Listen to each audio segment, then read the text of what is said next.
There we go.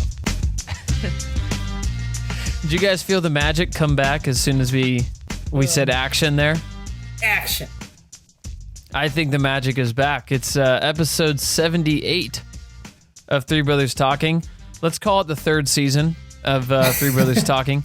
In that we took a break off for the holiday season and then a little bit extra because life is busy. And, you know, we're hardworking podcast men. We're hardworking radio professionals who need a break every now and then. So Yes. that's what we did. We are back in the virtual studio tonight and recording episode 78. And, oh, by the way, I'm David.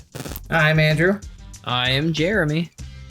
And in case you don't know what Three Brothers Talking is, I thought this would be a good time as we have just so many, you know, just billions of listeners at this point and a worldwide influence.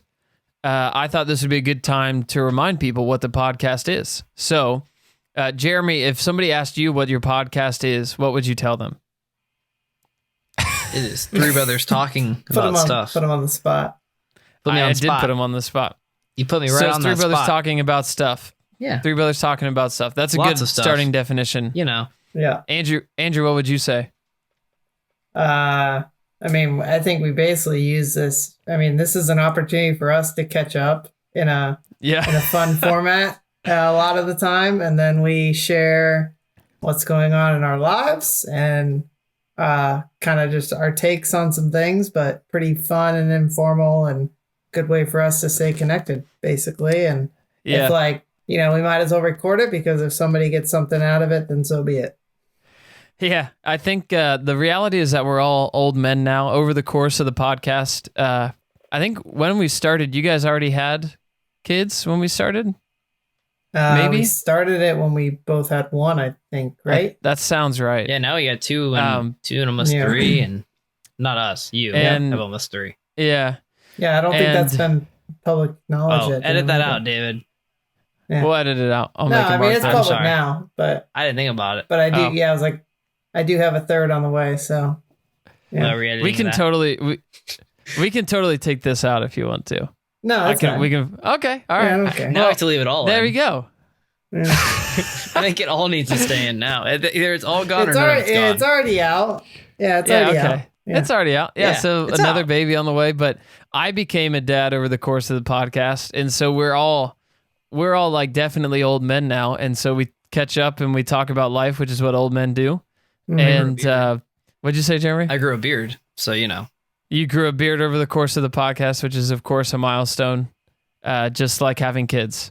But we get together and we talk about life, we talk about the Bible, talk about parenting, marriage, the things that everybody talks about, and try to be encouraging to people as we do it. But speaking of life updates, I didn't have this on the list of the new baby, but there is a new baby, a new podcast baby coming. Yep. And so that's exciting. Yep. Another baby. Andrew takes the lead on the And we did- leaderboard. Yeah, I was like, it is a. I don't know if you guys want to get into this, but it was we are having another boy here in July. Well, it's not up to us if we want to get into it, Andrew. It's kind of up to you if you want to get into I it. mean, it's a funny story in that we were not planning on finding out the gender, but for the sake of our ultrasound appointment, where a frazzled lab technician just kind of let it slip on us. And You said just she kinda- led with it, right? Yeah, like literally she's reading over Kaylee's chart as we're like getting going and just kind of slipped that she was like basically like, oh, we'll get you some pictures of baby boy today. And we're like, the whole room just kind of stopped. How many people And were in at the that room? point- Like, give a crowd? It was just me, Kaylee, and Kaylee and the lady. The audience was The just audience taken Yeah. was aback. like, But me and Kaylee do a double take and look at each other, and she stops quickly and she's like, "Oh, did they not tell you?" And we're like, "Well, we were gonna be surprised," and she felt awful. I love that she asked you the question, like, "Oh, they Yeah. didn't tell you." like they forgot. Well, she- like, she dropped the boy, and then like it just went silent for a second, like she cut off mid sentence almost. Oh And then man. like it's just like everybody in the room just looks at each other. But then, we weren't, we were not upset because like, we told her it's probably a good thing that this happened. Like she said, she never done this before, for parents that don't want to be surprised. And we're like, well, it's a good thing that you did it with us. And this is our third child and it is okay. Yeah, third one, So we are having a boy and we're excited. So it was a fun way to, Jeremy, you guys found out both times, right? Yeah, we found out both times. Yeah, you guys. We might not the next time, whenever that happens. Oh, but we've talked about that. Okay. That we already have. Well, there's no announcement. Rachel and I jumped into the deep end. We're just who knows? We'll just go right in and we already got 1 and 1. Now it's like we can figure it out. We already have the stuff for either, so it's a win-win. Yeah. Yeah. Plus, it's like twins. Yeah, I will say one thing. Like Haddon is 8 months old now. He's like 8 or 9 months, and we were looking at some old pictures of him today, and still how tiny he was when he was born, just to 8 months. You don't think about it every day, but man, and he was a little bit on the skinny, small side when he was born. Yeah, but it's kind of crazy, man. Yeah, time moves fast, even in 8 months. Time flies. Other life updates that were actually on the list here is that Andrew they've had all kinds of stuff in the Andrew household. Yeah. And including that Andrew moved during Christmas, essentially, like while COVID was just insane, including like in their household and in our whole family too. That I had it. Yeah. And but you guys moved. I can't believe you had me help. Yeah, well, he had no choice. You had it too. Oh, yeah. You had it. Yeah, I already had it, and I got it so I can help you move. That was the way it worked. Yeah, so you moved at maybe the worst time in human history, Andrew, because you were around the holidays. It was the week after Christmas, right? Yep. And you were in quarantine. Yep. And then that same next weekend, you were about to go out of town, and you said, in the middle of all that, this is when I would like to move. This is the best time. Yeah. I mean, hindsight's you survived it though. Hindsight's 2020. It was a very ambitious endeavor, I would say, and it will not. It worked out because we were only moving locally from like one house to like 10 minutes up the road, still in the same city. But yeah, because of the big caveat was like we could not have the help really that we were counting on because of the COVID that hit our family just ahead of Christmas. Everyone in the whole family had it, except for me and Rachel, ironically, which was the reverse of the year before. But then thankfully, whenever you got out of your quarantine, thankfully there was still work to help with. But I was like, it was good because I was like, it would have worked out really well in my thinking when like, if we were all healthy, we already had plans for both kids to be gone, because anybody who's moved with little ones know that it's nearly impossible to get anything done when you're occupied by 2 toddlers. So that's why they were already going to Kaylee's parents' house. So we'd have them out of the way. Me and Kaylee would be able to pack.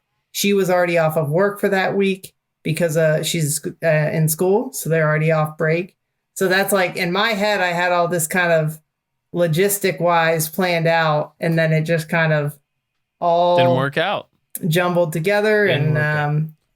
But yeah, like we got everything worked out. We're in the new house now.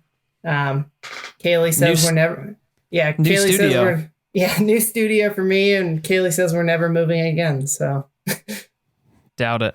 Yeah. I doubt that's the case. Yeah. It could happen.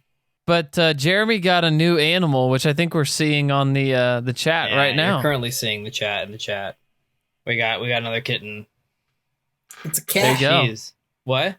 Another kitten. Jeremy's on to cat number 3. Cat number 3. Yes. So she's trying to get her worked out with the other pets. So she's not really a fan of the other cats. Dogs are fine. Other So the cats outnumber the dogs at this point, except for the dogs that you watch on occasion. Yeah. So how many animals do you have now? 3 cats and 2 dogs. And a horse. And a horse. Thankfully, the horse does not stay in the house like the rest of the animals. Nope, the horse does not live here. That'd be bad. Yes. I mean, give it some time. Be a lot of space. Give it some time. Oh, in a few months, maybe you'll have to move the horse in too. You never know. Maybe. Can live in the backyard, right? I'm sure Pickerington zoning would not have any issues with that. Yeah, your city is going to be totally fine with it. But looks like you've bonded with the cat, so that's good. And we're getting there. Little by little. She's a good cat. She just doesn't work well with the other cats right now. It's really funny because if you knew Jeremy before all this, I never would think that he would own any cats, let alone 3 of them. And here he is with 3 cats and no signs of letting up. And no, there's signs of letting up, but we have made the decision we're not fostering any more pets. Yeah, because you guys got this one through fostering it for a little bit. Yeah, then, we were the barn cats. As this cat is clawing at Jeremy's chest. Yeah, the barn cats got spayed and neutered, so we were the ones who watched them while they were getting, healing. And 3 of the cats went back, and the last one decided we let stay with us. So I tell you what, this is really fun to watch Jeremy interact with the cat while he's trying to record, but the sound of this portion of the program is probably going to be horrible. Yeah. So no, it's going to be great. I don't know what you're talking about. If on the recording you hear what sounds like claw scratches, then that's what it was. It was a cat named Boo attacking Jeremy as he recorded. But I mean, we're being adaptable. I mean, Jeremy's faith is out of the house tonight. Jeremy's taking care of the animals, taking care of the kiddos. He's multifaceted here. 2 kids and 5 animals, all depending on one man. So I mean, one is bound to be clinging to his leg and stuff. Yeah, at least she's not clawing at my leg. That's good. She's a kid. And at least your kids aren't either. So yeah, that's a good thing. Yeah. I guess the other thing to talk about is like COVID stuff, because one thing that I'm thinking about, we had real, I think like a lot of people, we had a delayed COVID impacted Christmas, like probably most people in the world. Yeah. And now, granted, it seems like so long ago. It seems like forever ago. But the reality is, I mean, some people might have just celebrated Christmas at this point. It's true. They might have been way laid out.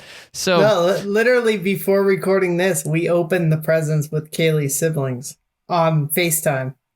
No way. Yeah. You opened them now? No, like literally tonight. Yeah. Wow. Merry Christmas, Andrew. Yeah. So literally, I was like, I didn't know we were going to talk about this, but I have had, so like we did Secret Santa with all of Kaylee's siblings. We have had our presents in our closet. They came with us in the move and all that. And we've had them sitting until now, until the chance for all of us to get on video chat together. So we still celebrated Christmas. I tell you what, that's a lot of self-control. Yeah.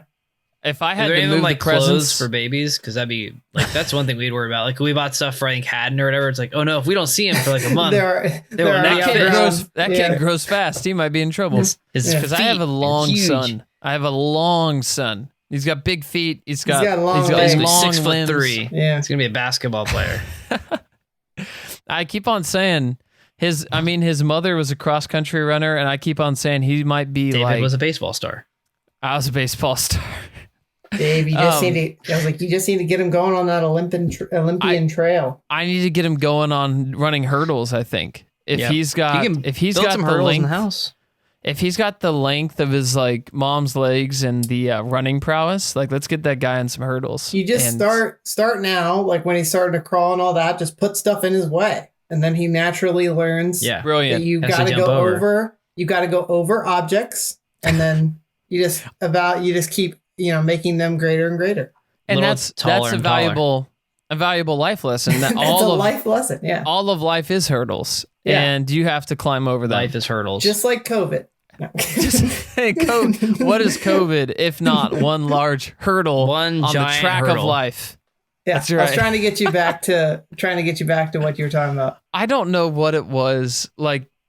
That's crazy to me that you guys just opened the presents, because honestly, at this point, COVID wasn't the thing holding you back. Yeah, no, this feels like a communication problem that we had, and a failure to plan. Yep. And but hey, seeing as how we did it over FaceTime, so yeah, and in the end, you weren't even in the same room. So, but here you are, February 22nd. Christmas is finally almost 2 done. months to the day, man. You almost made it 2 months. Yep. At this point, you're almost just save them for next year. Just hey, we don't need to swap names. We don't need to swap names next year. Nobody needs to buy anything. Just use them again. No one get taller or gain or lose weight. I don't know. Yeah, I guess so. I mean, some things might have had a shelf life, but probably most presents would have been fine. Yeah, that's true. And here's the other question I want to ask is, granted, like, I don't want to get into misinformation territory. Whoa. Okay, so fake news. Whoa. But do you think individually yourself individually do you think that we're actually like at the end of COVID, the pandemic? What do you guys think? Because we have all made wrong predictions in the past about like, we'll be back to normal at this point. We'll be back to normal at this point. But here we are, and it feels like we might actually be going back to normal. I think, I was like, I guess I can share first. I think we have been for the last, I would say, couple weeks. It has transitioned to be more endemic versus pandemic. This guy, big words.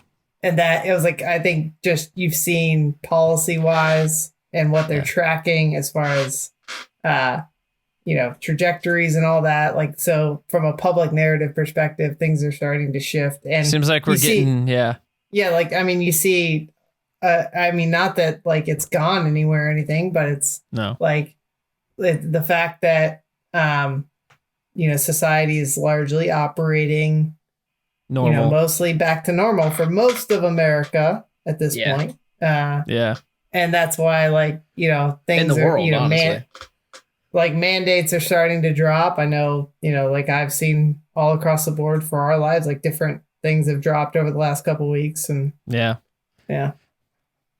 it's surprising me. I was so close to the prediction where I had told Rachel right before Christmas, that I think by March, I think in March we'll pretty much be back to normal. And that was based on the fact that I had some news sources that I followed talking about Omicron and stuff before it became big. And they were just like, hey, this is going to get here and it's going to move fast. And then afterwards, we'll probably be back to normal. So I said that, and then it kind of came true faster than I anticipated as far as Christmas Eve, just like obliterating our family and most everyone I know. Yeah, it's like a whole bunch of people got it. And I do think like it does seem like we're on that path, but it still surprises me the rapidity of how, in some ways, the rapidity of going back to normal is surprising to me. And also, obviously, we're not saying any of this as like scientists or doctors, obviously, because none of us are those things. Yeah. But I'm asking this question as like from an observational perspective as a citizen. It's like, I think this is the last winter that we might really talk about it. I don't know. It's weird. I was like, we can all hope. I think we can all hope. I think there's a lot. I think everyone in the world, almost everyone in the world except for really twisted people, I think, would like to be back to normal. I think. I hope so. And and I think one thing that actually like, just to be frank, like, to transition unintentionally to something a little earnest, like just not that long ago, I was at a funeral for someone who did die from complications that started very much because of COVID. Mm-hmm. And it was a long battle for them that started, and then and it made me a little sad. Thankfully, they're with the Lord. They are as happy as can be. But it made me a little sad going to the funeral just based on the fact that, and that wasn't the only one.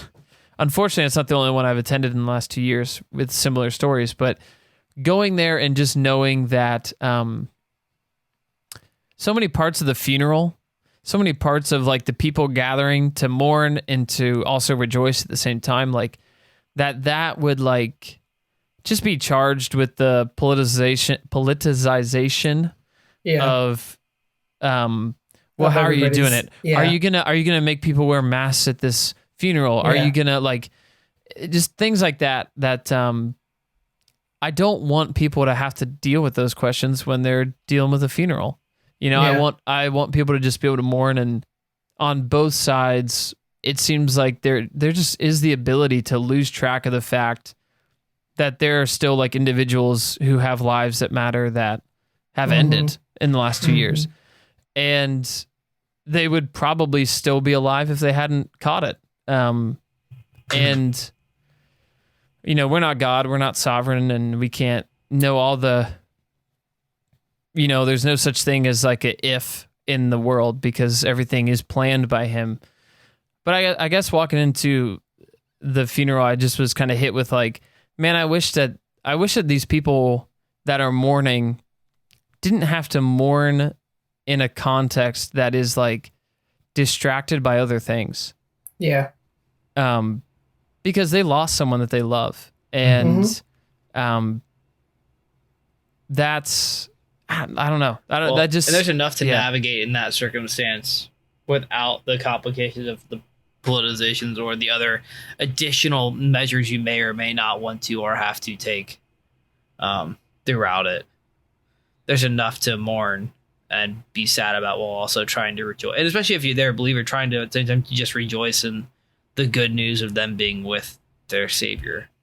Well, and I guess I'm like really, I'm trying to be sensitive to the fact that like, if you're in that position, because I've seen it happen. I've been in the conversations where like someone says something about like my relative got COVID and they're not doing great, or my relative is like, and like the people talking with that person cease being compassionate and start asking like questions that are like political and scientific, and it's like, dude, like.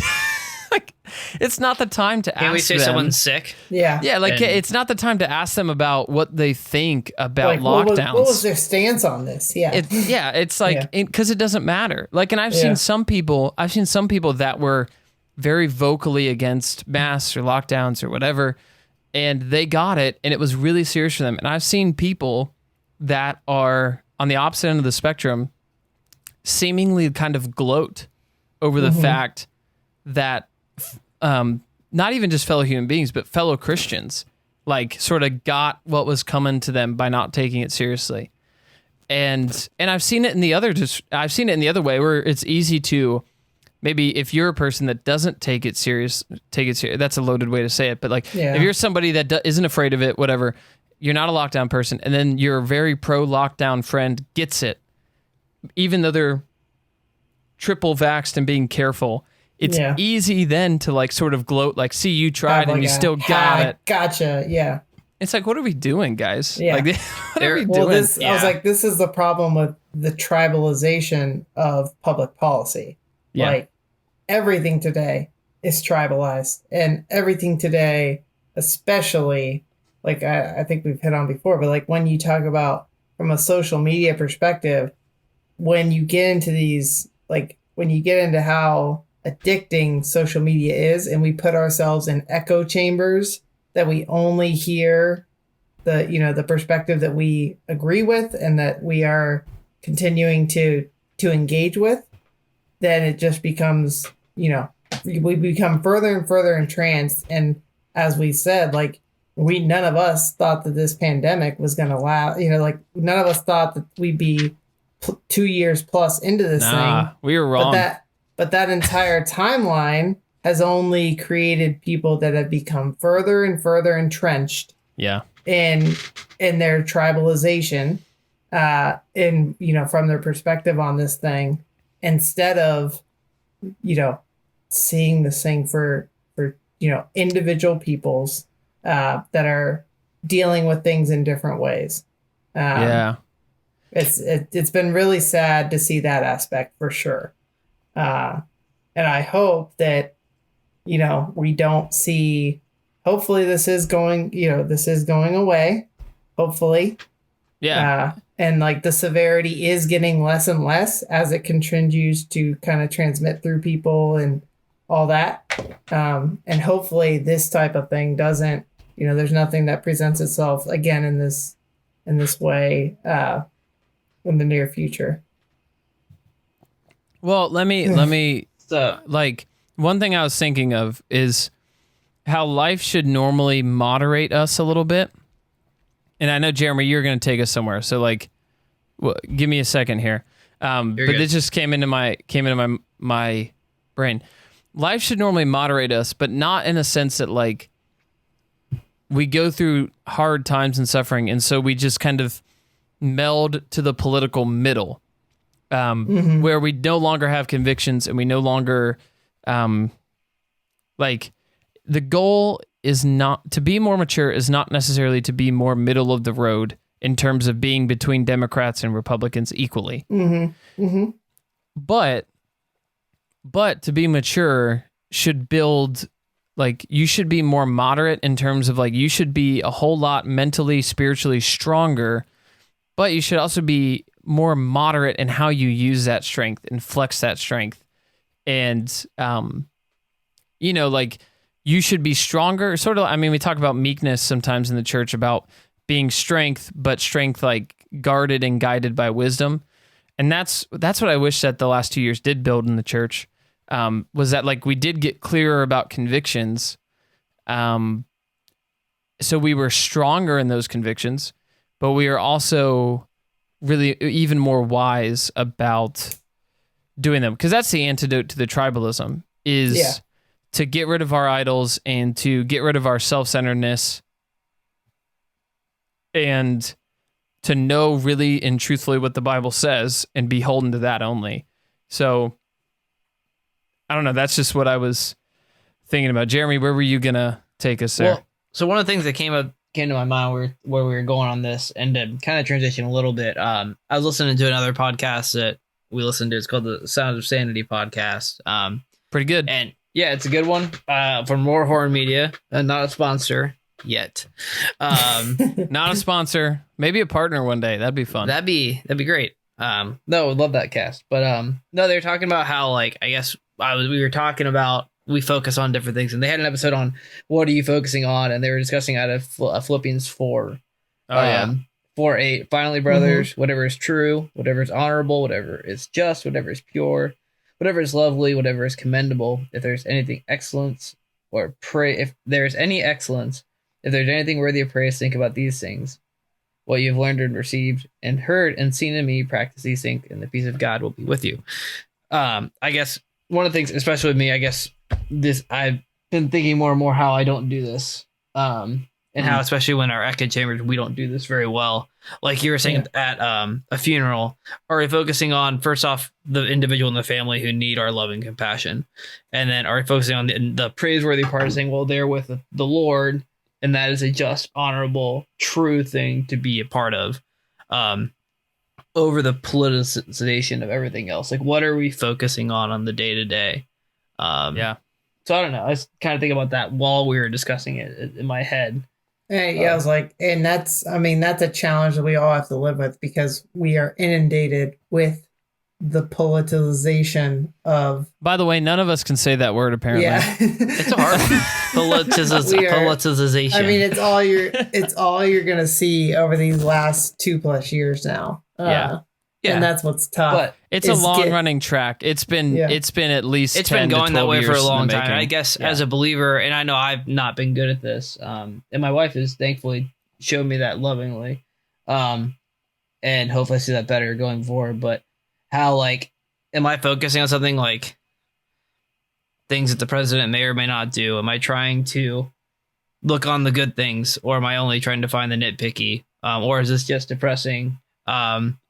And if my wife is listening, then she knows that I'm listening. I might be hard-headed, but I'm slowly getting there.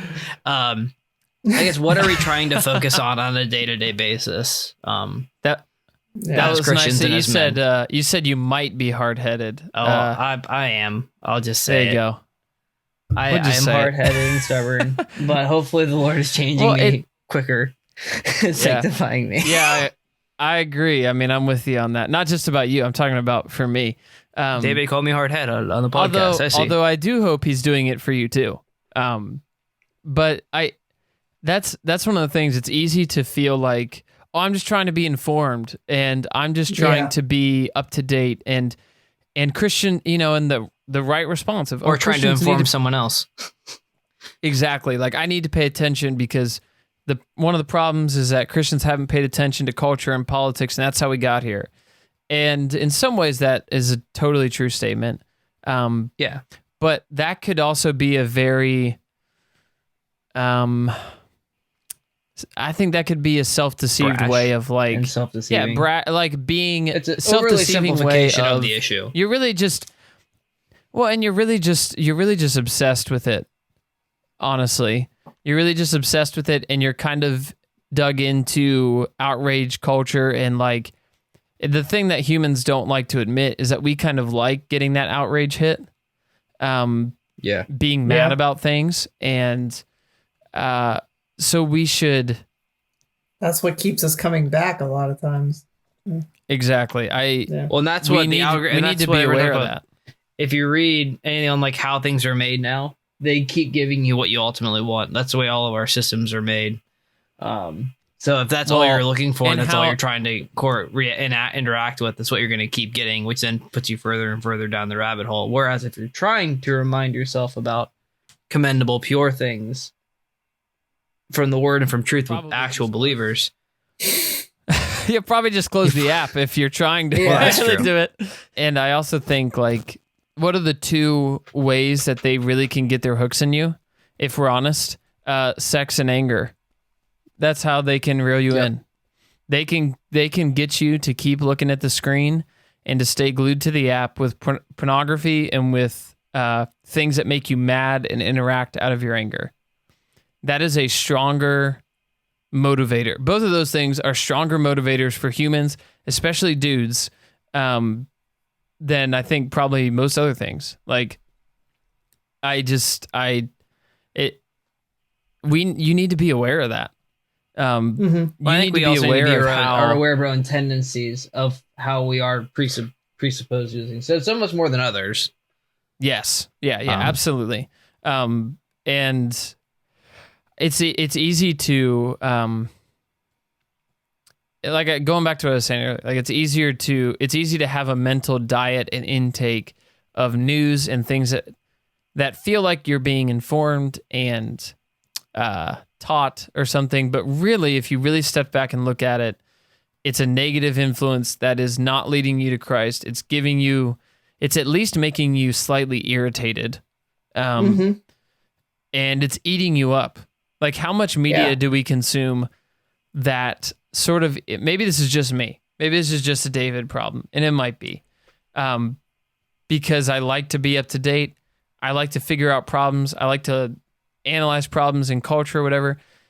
So maybe this is just a me thing, but how easy is it for us to just take in stuff that teaches us, but really it just makes us like feel eaten up inside, constantly obsessing and fretting about things, and like to where it's like, oh, I have to talk to somebody about this, whether it's my wife or it's a friend. Like, I have to bring this up because it's just so bad, or it's so, and none of us would say you need to ignore culture or politics, because we all agree that the church for decades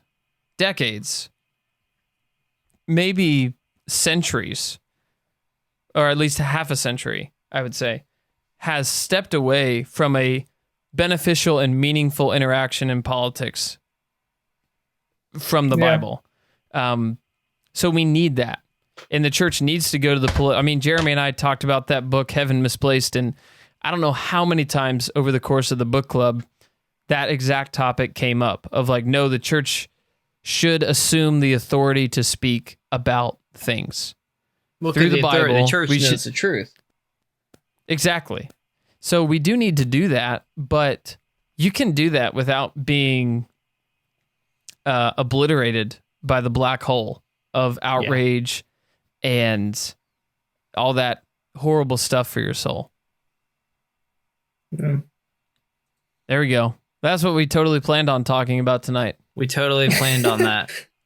Way to plan, guys. Way to plan, guys. Yep. Make a plan, hope the plan will fail, make a new plan, whatever it is. That's what we did. I think that describes the last few years for most everybody. We do our best. That's right. We're figuring our way through it. And I do mean this, like, maybe I'll throw out a disclaimer as we end the episode. We didn't really plan on being earnest at all in this. So before we get to the question that Jeremy wants to ask, I think he's got one. But before we get to that, we didn't really plan on talking about anything that was that earnest. So if anything said in here was half-baked in terms of a thought or perhaps a little incomplete or probably insensitive or something, it's probably because we were shooting from the hip on topics we weren't really planning on getting into. So there you go. Yep. It's a little disclaimer. Good disclaimer. Thank you. What's your question? I'm not a financial advisor. Blah, blah, blah. Exactly. Yeah. No, I just was curious what you guys are reading right now. That's all. You guys reading anything good? I am, Andrew, I'll go first just because I unfortunately have a big list to this question. Oh, no, never mind. I don't want big lists. Well, I've learned that I need to be more disciplined and like just read one thing at a time, especially if it's something you want to really learn and comprehend. So I just read It's Good to Be a Man by Michael Foster and Non-Tenant. And I'm still thinking about how much I liked it and how much I loved it versus, I'm actually thinking about doing a little book review for the podcast. So I'm going to think about it more there and hopefully put something out that'll give my more complete thoughts because I think it's kind of a complicated book, so it deserves, more thinking about it. And I read a book called Shaping Hearts and Minds, which is about classical education. I reread that for just some discussions that we're having. Me and the other pastors were just talking about at the church, and so it was like, I want to read that book again. And I'm reading The Hobbit, and it's awesome. There you go. If you never read The Hobbit or The Lord of the Rings, goodness, I mean, do it. So we as Christians talk about C.S. Lewis and we talk about J.R. Tolkien all the time. They're like our go-to celebrities in the fiction realm. But when you actually go back and read their books, you're like, man, they were actually really good. Like, have you read all the Lord of the Rings books? I've not. I've only read The Hobbit before in my life. So this is second time through The Hobbit, and then it'll be the first time through the Lord of the Rings Fellowship and all that stuff. So good work. That's what I'm going through. Yeah. Trying to read more fiction this year.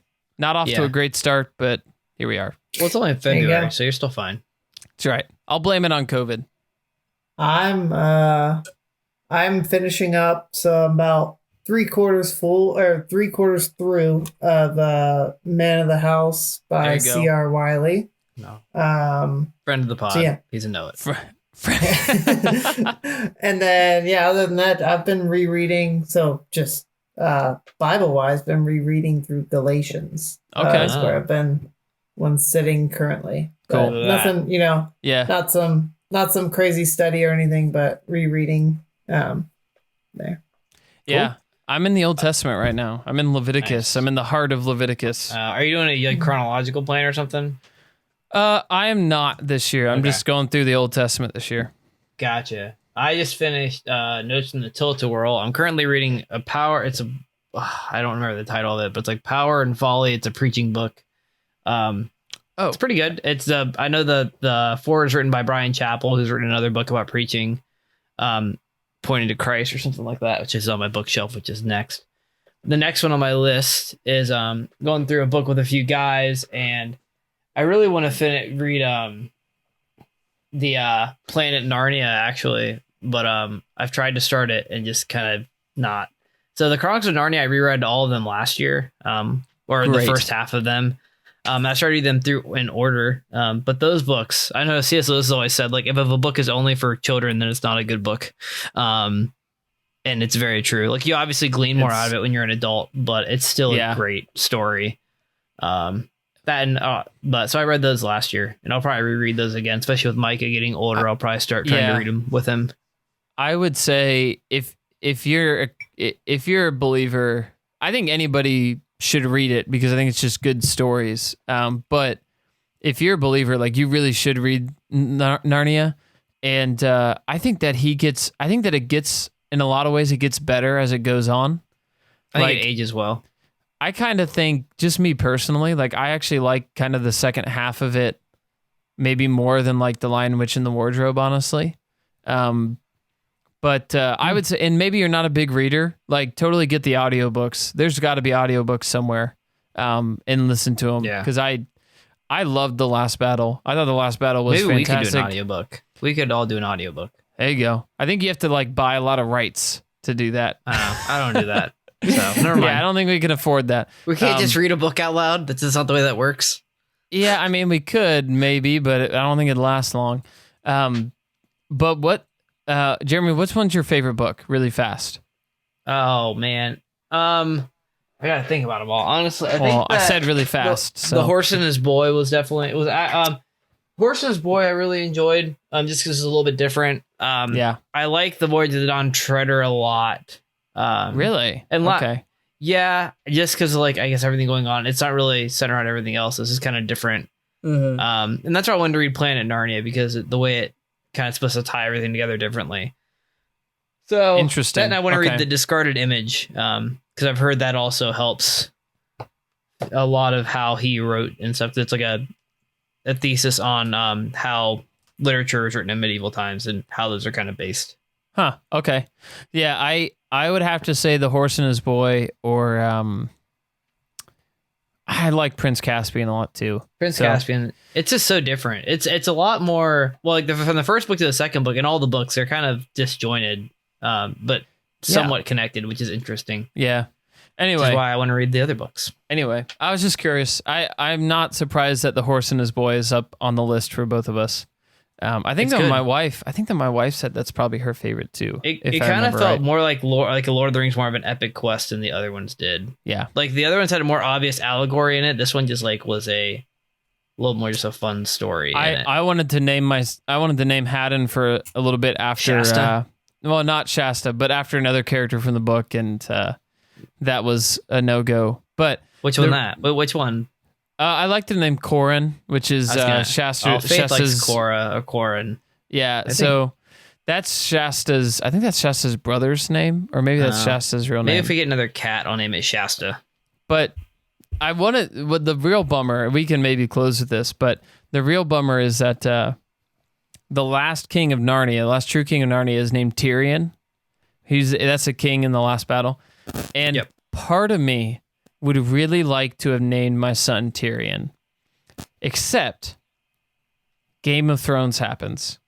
And if I name my son Tyrion, everyone in the world is going to think that I did it because of Game of Thrones. That's not true, David. Yeah. I would not have thought of that, or your family. Oh, well. So now I do. Well, but Andrew I would not have thought of that till now.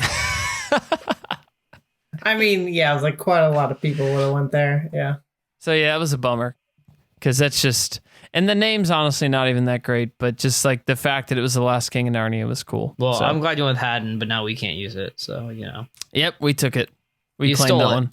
I guess that's you won that one. I was thinking about having a lot of siblings and all the siblings having a lot of kids is like we kind of steal names from each other. We should have drawn names and said, okay, you get these names. Yeah, I was like, we all have a list that like we kind of like, and some of them. We should have drafted them earlier on in life. We were trying to pick names the other day just for like future, and like it did not. I liked Barnabas, and Faith vetoed that one. Like, it means son of encouragement. She goes, they'll call him Barney. It also means like, Barney. So. Exactly. I've heard it both ways. Yeah, Barney's bad. Nobody wants to be Barney. Nobody. Yeah, well, here we are, back in the studio, and I think that we did a podcast, guys. I think we did. Yeah. I think we did all right. We did what we came to do. Well, actually, really, we didn't. But yeah. Actually, we did about half. We got like through about half of the rubric. We had a list of stuff that we didn't talk about. We talked about the babies. We talked about the cat. We talked about we talked about things. We talked about things, and then we stumbled onto actual content. And see, yeah. So this cookie crumbles. This is probably more to come. More to come. And we're back in the swing of things a little bit, recording wise and life wise, and so. More on the way, but for now, this has been an episode. We still of don't have a good Talking. sign off yet. We still need to figure out how to sign something off. It's been 3 years, David. Sign us up professionally. Why am I the one that needs to you come want me to up do with it? You don't want me to do it. This is Three Brothers Talking, signing off. Isn't it? See, that sounds terrible. Next time, we'll see you guys next time. That's kind of what it's become. Yeah, that's kind of the way it is. I think there's something clever about that. So that's fine. I'm good with it. All right, let's do that then. All right, David, send us out. We conduct a little behind the scenes. It's a business meeting. On the air. It's a business meeting. They get to see behind the curtain. It's like a writer's room meeting happening live. This is a peek behind the curtain. The people love it. The people love this. They're still listening at this point, I'm guessing. So, I doubt that very much. They're on the edge of their seat, David. They send us out really well. Give the people what they want, They're begging for it. All right. Well, then, until next time, we'll see you next time.